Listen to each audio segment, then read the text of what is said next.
Hello students, हमारे channel में आप सभी का स्वागत है। आज के इस वीडियो में हम एक दूसरे क्वेश्चन को डिस्कस करेंगे। क्लास नाइन्थ का है ये क्वेश्चन, ये भी क्वेश्चन क्लास नाइन्थ का है। क्लास नाइन्थ कंप्यूटर एप्लीकेशन और यह आईसीएसई बोर्ड का है। ICSE board.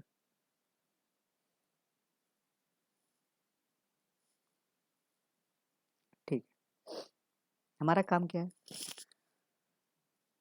सबसे पहले इस क्वेश्चन को हम पढ़ेंगे, समझेंगे और फिर जो प्रोग्राम इन्होंने दिया हुआ है इस प्रोग्राम को हम ड्राई रन कराएंगे। ठीक है, लिखा हुआ है पूरा कोड।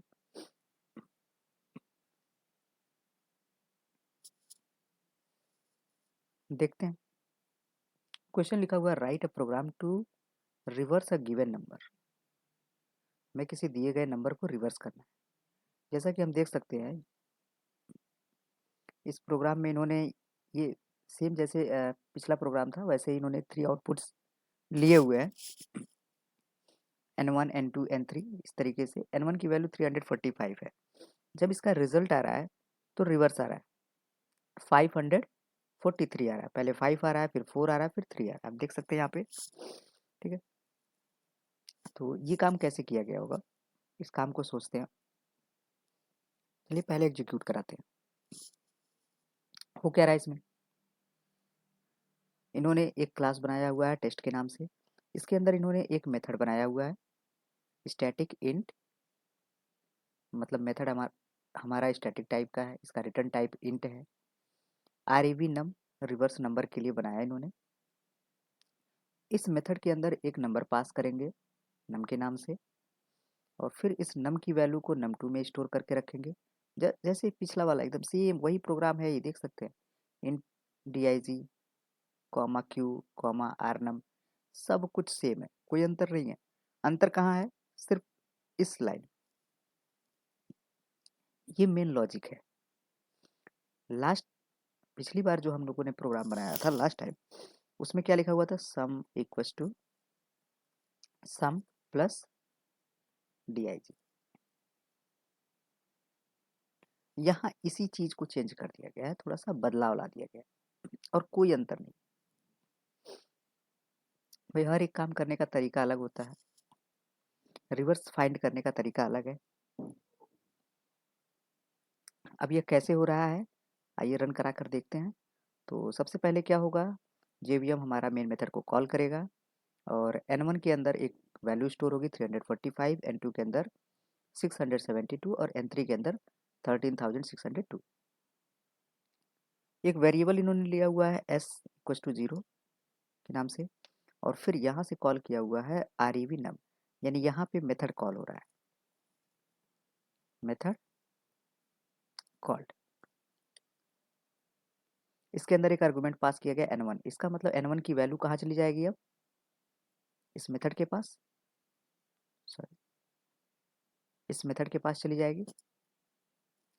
तो यहाँ कितना स्टोर हो जाएगा? 345 स्टोर हो जाएगा।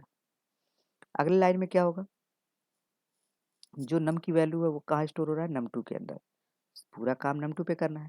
तो इसका मतलब ये हो गया कि num2 के नाम से एक वेरिएबल है जिसके अंदर num की वैल्यू स्टोर हो रही है और num की वैल्यू हमारी है 345। यानी इनडायरेक्टली अगर देखें तो num2 की वैल्यू कितनी हो गई? 345 हो गई। ठीक, नम को भी यही दिखा देते हैं, उससे कोई नम से कोई मतलब नहीं है।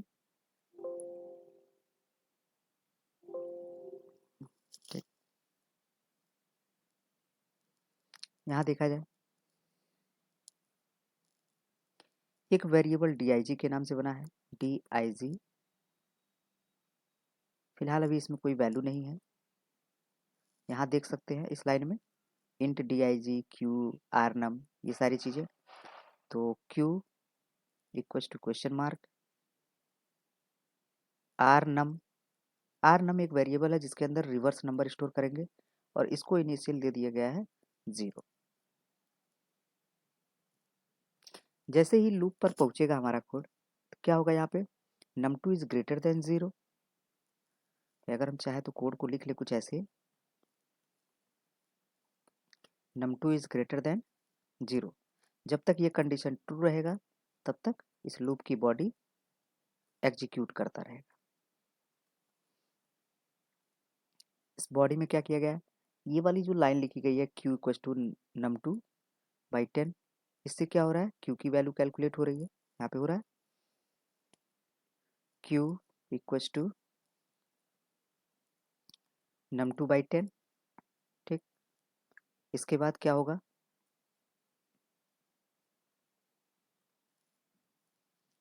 dig कैलकुलेट हो रहा है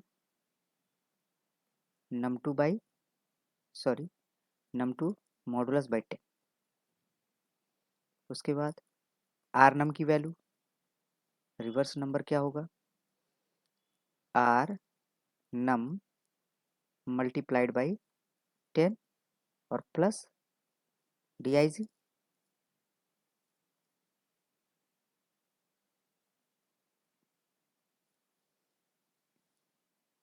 इसके बाद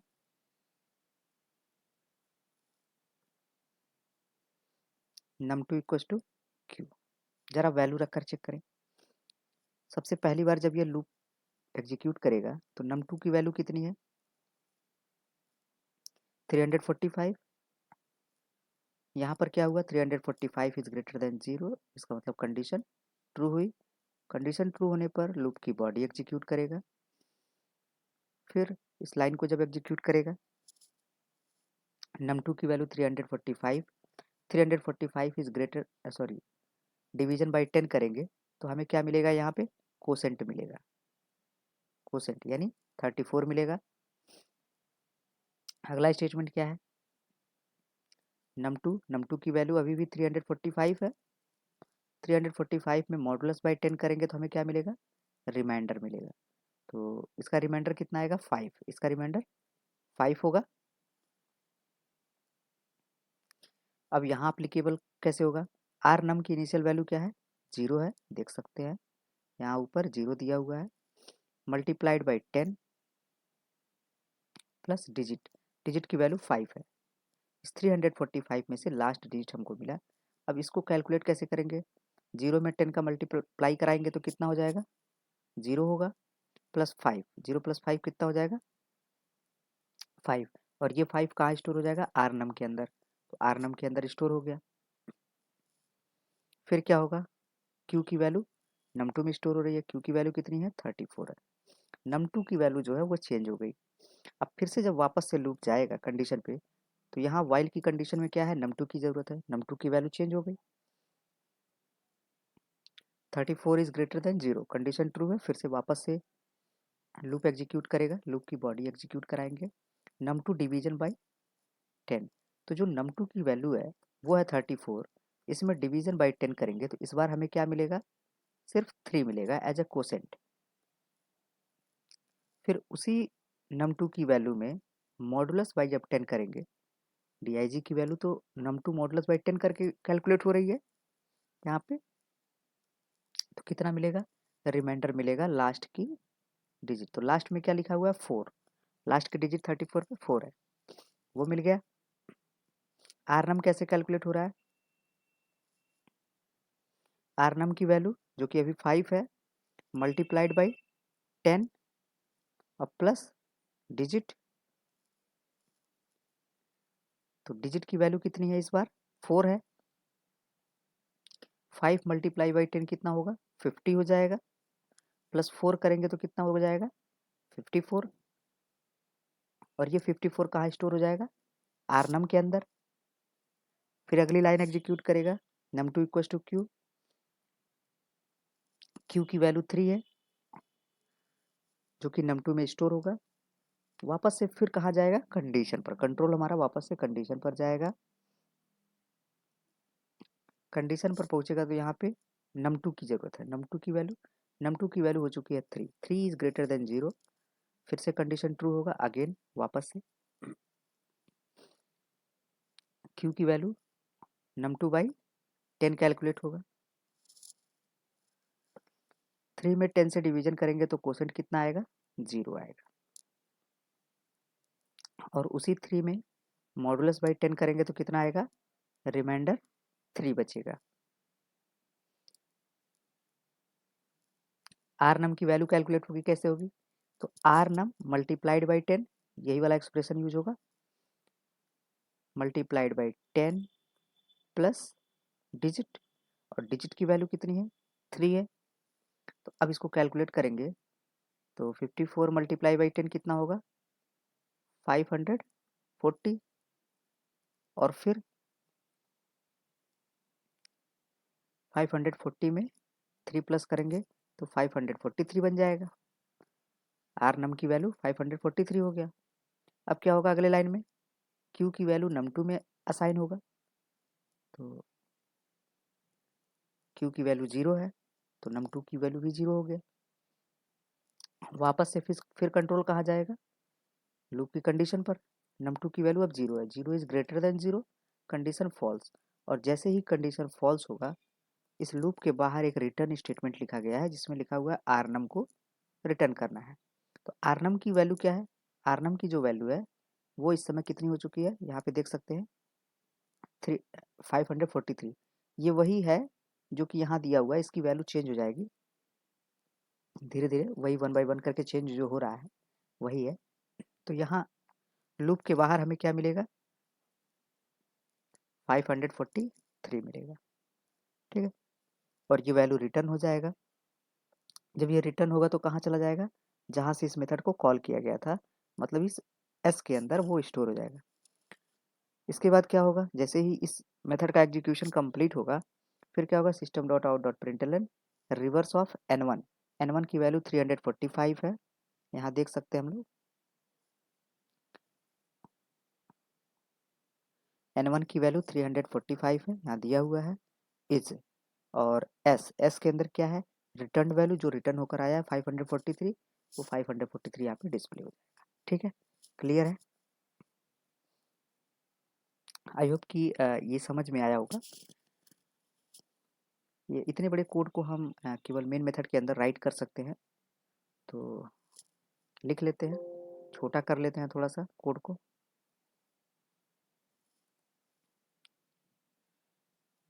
ठीक है,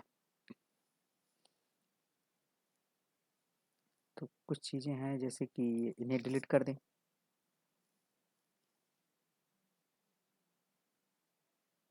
ठीक, इसकी ज़रूरत नहीं है, इनको हटा दिए, समझने समझाने के लिए था।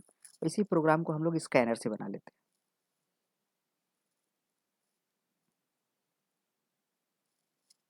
तो सबसे पहला काम हमारा क्या होना चाहिए, import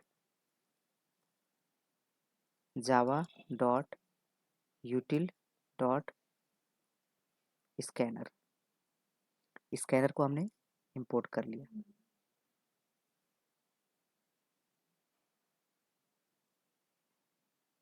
इसके बाद हमें क्या करना चाहिए, एक क्लास बनाना चाहिए, पब्लिक, किसी भी नाम से बना सकते हैं, फिलहाल इन्होंने टेस्ट के नाम से बनाया हुआ है,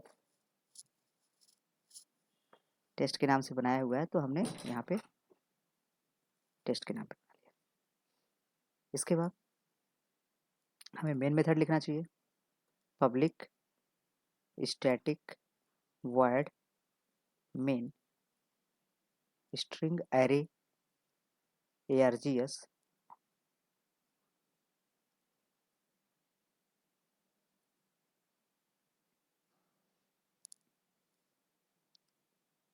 स्कैनर का ऑब्जेक्ट बनाएंगे यहाँ, scanner sc equals to new scanner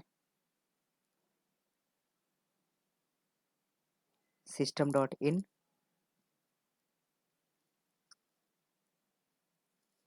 एक नंबर इनपुट कराएंगे जिसे रिवर्स कर, int equals to sc dot next int, integer type का नंबर इनपुट कराएंगे। इसके बाद हमें क्या करना है, अब हमने इनपुट करा लिया, मतलब हमने ये काम कर लिया। यहाँ पे n1 की वैल्यू, जैसे इन्होंने n1 रखा हुआ है उसे हमने n रखा हुआ है, ठीक। फिर अब जब ये मेथड को कॉल करेंगे तो क्या होगा, ये जो नंबर इन्होंने इनपुट कराया है वो नंबर हमारा कहाँ चला आएगा, इस मेथड के आर्गुमेंट में, नम में। तो हम क्या करें, एक टेम्पोररी वेरिएबल नम बनाएं, उसके अंदर किसको स्टोर कर दें, n को, ठीक। यही काम हुआ कि वहाँ से हमने पास किया और ये यहाँ पे भेज दिया। अगर नहीं समझ में आता तो यहाँ पे हम n1 कर लेते हैं। जैसे इन्होंने n1 के अंदर 345 स्टोर कराया, वैसे ही हमने भी करा दिया, और वही n1 हमने क्या किया, नम में असाइन कर दिया। मतलब जब मेथड को कॉल किया गया तो n1 को पास कर दिया गया और ये n1 चला गया किसमें, इस नम। इस लाइन की ज़रूरत घट गई, इसकी ज़रूरत नहीं पड़ेगी अब हमें। हम जो भी काम करना होगा वो इस नम पे कर लेंगे। अच्छा, इसके बाद हमें किस चीज़ की ज़रूरत है, हमें रिवर्स करने की ज़रूरत है। तो इन्होंने एक वेरिएबल बनाया है आर नम के नाम से, हम आर नम, इस बात को याद रखेंगे कि हमेशा इसकी इनिशियल वैल्यू 0 रखेंगे रिवर्स के केस में। क्योंकि पहली बार क्या हो रहा है, पहली बार यहाँ पे जब मल्टीप्लिकेशन कर रहे थे 10 में, तो 0 मल्टीप्लाई बाई 10 होकर के वो 0 हो जा रहा था, तो केवल लास्ट में डिजिट बच रहा था हमारे लिए, ठीक है। तो इस बात का ध्यान रखेंगे। अब क्या चाहिए, लूप चला लें, क्योंकि इसमें से DIG की ज़रूरत अभी हमें नहीं है, लूप के अंदर हम यूज कर लेंगे, और क्यू की ज़रूरत वैसे भी नहीं है। लास्ट वीडियो में हमने बता रखा था कि num2/10 जो है वो डायरेक्टली हम यहाँ इस जगह यूज कर सकते हैं, कोई दिक्कत नहीं है। एक इस एक स्टेटमेंट को तो हटा सकते हैं। अच्छा, क्या करें अब हम,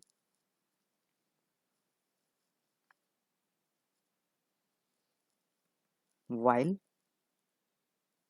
कंडीशन लगाएं, नम, या अगर समझने के लिए हम यहाँ पे num2 कर ले तो और बेहतर है कि यहाँ पे जो भी प्रोसेस हो रहा है वो आसानी से समझ में आएगा। ग्रेटर देन 0, कोड में कोई चेंजेस नहीं है, सिर्फ सब कुछ एवरीथिंग इज सेम। अगर हम इन्हीं की तरह लिखने का प्रयास करें तो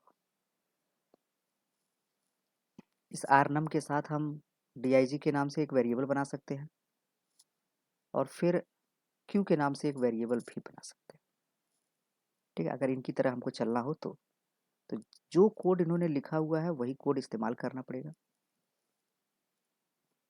Q equals to num2 by 10, उसके बाद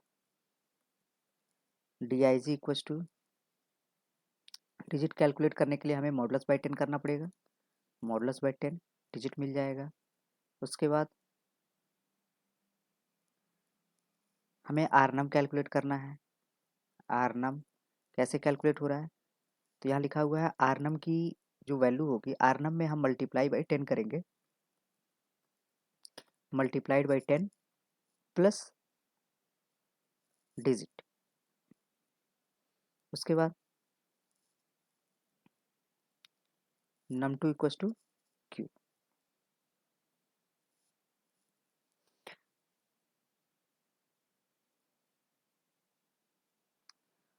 जैसे ही लूप से बाहर आएंगे तो हम मैसेज दे देंगे। क्या मैसेज होना चाहिए, system dot out dot print LN. Message क्या दिया हुआ इन्होंने, यहाँ लिखा हुआ है रिवर्स ऑफ 345 इज, ऐसे ही लिख लेते हैं जैसे इन्होंने लिखा हुआ है। रिवर्स ऑफ, अब 345 कहाँ मिलेगा, 345 किसी न किसी वेरिएबल से आ रहा होगा। num2 की वैल्यू तो चेंज हो चुकी है, num2 की वैल्यू तो बार बार चेंज हो रही है, यहाँ पे q की वैल्यू से रिप्लेस हो जा रही है, लेकिन num1 हमने सेफ बचा करके रखा हुआ है, तो हम यहाँ पे num1 का यूज कर लेंगे, प्लस 345 के बाद इज, देन कॉलन प्रिंट होगा, उसके बाद आर नम की वैल्यू प्रिंट होगा। भाई रिवर्स हुआ, ये 543 रिवर्स ही तो है, ठीक है। अच्छा, प्रोग्राम तो हम लोगों ने बना लिया। अब हम यहाँ पर देख सकते हैं कि अगर इस कोड को हम यहाँ से हटाएं, क्योंकि क्या हो रहा है कि num2/10 जो है वो क्यू में पहले स्टोर हो रहा है, फिर वही क्यू इस्तेमाल हो रहा है। तो ये एक तरह से हम अगर चाहें इस क्यू की जगह पर हम ये पूरा कोड इस्तेमाल कर सकते हैं। यहाँ से हटा करके हम क्यू की जगह पर इस्तेमाल कर सकते हैं। तो ये एक वेरिएबल से फ्री हो जाएगा, इसकी ज़रूरत ख़त्म हो जाएगी। इसको भी हटा लें, ठीक है। तो आई होप कि ये प्रोग्राम समझ में आया होगा। अगले वीडियो में फिर से हम एक नए क्वेश्चन के साथ मिलेंगे। तब तक के लिए धन्यवाद।